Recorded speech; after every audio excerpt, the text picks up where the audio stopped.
All right, y'all, I want to give you a couple help videos to get you through these graphing trig function problems that are the last few problems you have on your Delta Math for this week. And a lot of it mostly combines what we already know, stuff about midline amplitude and the shape of a sine wave versus the shape of a cosine wave. But what's super weird about this is that we have to set the scale of the axes that we're using. In other words, we see all of these grid lines, but for these problems, we need to determine what each grid line represents, right? And we have to do this for both the x and the y axis. Although for the problems I've given you, the y-axis should be straightforward. You should be able just to set the scale to 1, meaning that each grid line represents 1 unit. That should always work for the y-axis. What's a little bit weirder is setting the scale for the x-axis, because what we really want on the x-axis is for each grid line to, have something to do with pi, right? Because again, we're kind of basing this off of the period. In fact, really, when we're setting the scale for the x-axis, as weird as it may seem, all that we need to know to do this is the period of the function. So let's take a look at that. We've got a function equation up here, right? We can identify various features of the function just based on that equation. But what I'm specifically interested in right now is the frequency, right? If we look closely at the coefficient on x, we can see that the frequency of this function is 5. Why do I care about that? Because I want to find the period of this function.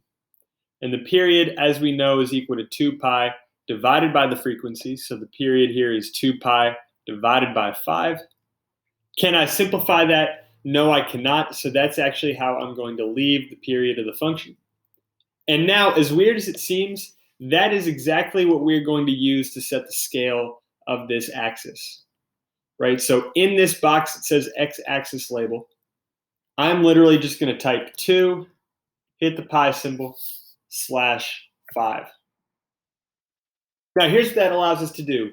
Once I've entered those scale things into the boxes and I hit done, it's going to give me this blue point over here on the side. And what I can do is I can click and drag that point and I can set it wherever I want to. Okay, so the question now is, once we've gotten that point, where do we want to set that? In other words, what point, what grid line do we want to make equal to 2 pi divided by 5, or really any period that we get for any function we're looking at? And here's my rule of thumb, right? I am always going to take that point and set it exactly 16 grid lines to the right of 0, right? So no matter what period that I find for a function, this is my trick. I'm always going to set it 16 grid lines to the right of 0. So if I count this out, I go 1, 2, 3, 4, 5, 6, 7, 8, 9, 10, 11, 12, 13, 14, 15, 16. I found my 16th grid line. Let me click this point, drag it, and drop it right there. Now, we'll talk more about why this is useful later, right? But really, the short version of it is this. Remember that whether we're talking about a sine wave or a cosine wave, right?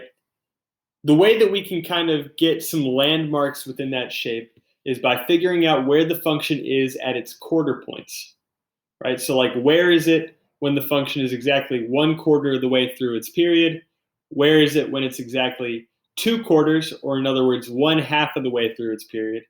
And where is it exactly 3/4 of the way through its period, right? In other words, I'm going to be able to find points that are exactly at the quarter point, the halfway point, and the 3/4 point.